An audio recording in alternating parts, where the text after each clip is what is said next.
ଭିଙ୍ଗାରପୁରରେ ଖୋଲିଲା ଧାନ ମଣ୍ଡି। ବାଲିଅନ୍ତା ବ୍ଲକ ଭିଙ୍ଗାରପୁର ସେବା ସମବାୟ ସମିତି ପକ୍ଷରୁ ଆଜି ପ୍ରାଚୀ ନିକଟସ୍ଥ ବାରାମୁଣ୍ଡି ପଡ଼ିଆରେ ଧାନ ମଣ୍ଡି ଶୁଭାରମ୍ଭ ହୋଇଛି।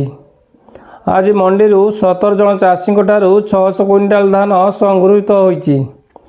ଏହି ଅବସରରେ ଜୟଦେବ ବିଧାୟକ ନବକିଶୋର ମଲ୍ଲିକ ମୁଖ୍ୟ ଅତିଥି, ସାଂସଦଙ୍କ ନିର୍ବାଚନ ମଣ୍ଡଳୀ ପ୍ରତିନିଧି ଚୌଧୁରୀ ଦ୍ୱାରିକାନାଥ ଦାସ, ସମବାୟ ସମିତି ସଭାପତି ରବୀନ୍ଦ୍ର କୁମାର ଜେନା, ଏରିଆ ଅଫିସର ଅମିୟ କୁମାର ଖୁଣ୍ଟିଆ, ତହସିଲଦାର ଲିଲନ ପ୍ରସାଦ ସାହୁ, ଅବସରପ୍ରାପ୍ତ ଶିକ୍ଷକ ବଟକୃଷ୍ଣ ପଣ୍ଡା ପ୍ରମୁଖ ସମ୍ମାନିତ ଅତିଥି ଭାବେ ଯୋଗଦେଇ ମଣ୍ଡି ଶୁଭାରମ୍ଭ କରିଥିଲେ।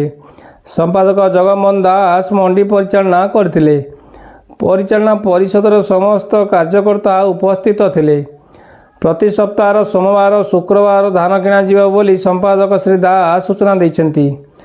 ମଣ୍ଡିରୁ ପ୍ରଥମ ପର୍ଯ୍ୟାୟରେ 11,000 କୁଇଣ୍ଟାଲ ଧାନ ସଂଗ୍ରହ ହେବ ବୋଲି ଲକ୍ଷ୍ୟ ଧାର୍ଯ୍ୟ କରାଯାଇଥିବା ସୂଚନା ମିଳିଛି।